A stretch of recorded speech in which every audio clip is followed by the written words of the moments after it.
Hello लोगोफोर, नोंथांमोनखौ फिन खनसेबाव आंनि बे गोदान भिडिअ बरायहरनाय थाबाय। आसा खालामबाय नोंथांमोना भिडिअखौ मोजाङै जोबजासिम नायगोन होननानै। एक्चुअली लोगोफोर, नोंथांमोना टाइटेल एबा थाम्बनेइलाव नायना मिथिखाबाय जानो हागौ आं मानि सायाव भिडिअ लाबोदों। स' लोगोफोर, आं दिनै मोनसे आबुं मिउजिक भिडिअनि सायाव आपडेट लाना फैदों लोगोफोर। स' लोगोफोर, नोंथांमोना भिडिअखौ जोबजासिम नायलांबाय थाबानो जाबाय लोगोफोर।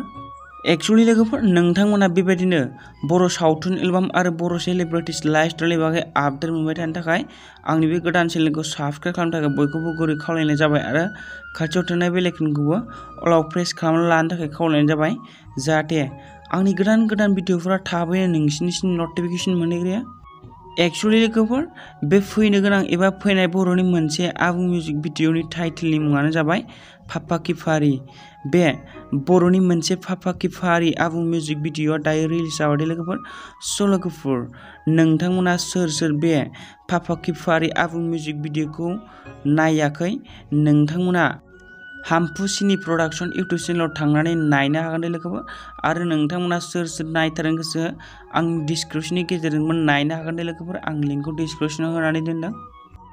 एक्चुअली लोगोफोर, बे फैनाय बर'नि मोनसे आबुं मिउजिक भिडिअ पापा की पारी आबुं मिउजिक भिडिअखौ सोर नायखांखो आरो सोर नायाखै, आरो सोर नायनानै माबायदि मोनदों, अननानै कमेन्ट सेक्सनाव खोन्थाहरबानो जाबाय लोगोफोर।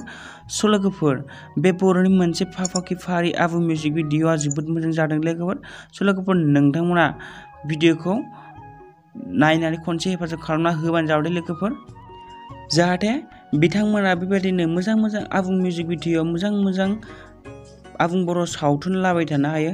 स' लोगोफोर, दानिया फै जों बे फैनाय बर'नि मोनसे आबुं मिउजिक भिडिअआव सोर मुंदांखा आर्टिस्टफोरा बाहागो लादों आरो बिनि सिंगारफोरा सोर, बिनि बागै एसे मिथिना लानि। स' लोगोफोर, बै फैनाय बर'नि मोनसे पापा की पारी आबुं मिउजिक भिडिअनि सिंगारानो जाहैबाय बानुराम बर' आरो लाइरिक्सखौ खालामदों देरासात बर' आरो कनसेप्ट आरो डिरेक्सन खालामदों बिथां बिजय सामब्राम, बिथाङा खालामदों दे लोगोफोर। एक्चुअली लोगोफोर, बे फैनाय बर'नि मोनसे पापा की पारी आबुं मिउजिक भिडिअआव बर'नि गोबां मुंदांखा आर्टिस्टफोरा बाहागो लादों दे लोगोफोर।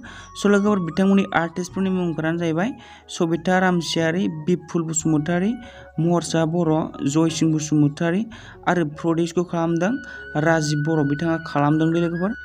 एक्चुअली लोगोफोर, बे फैनाय बर'नि मोनसे पापा की पारी आबुं मिउजिक भिडिअआ जोबोद मोजां जादों लोगोफोर। स' लोगोफोर, नोंथांमोना खनसे नायनानै हेफाजाब खालामना होबानो जाबाय लोगोफोर। स' लोगोफोर, नोंथांमोना बेबायदिनो आंनि बे गोदान भिडिअखौ नायनानै मोजां मोनदोंब्ला लाइक, कमेन्ट, शेयार, साबस्क्राइब खालामना होबानो जाबाय लोगोफोर। आंबो जाहाथे बेबायदिनो बर' सेलिब्रिटिस लाइफस्टाइलनि बागै मोजां आपडेट लाबाय थानो हायो। स' लोगोफोर, बिदिब्ला दिनै भिडिअआ बेखिनियानोसै। थेंक इउ फर वाचिं, भिडिअखौ जोबजासिम नायनायनि थाखाय।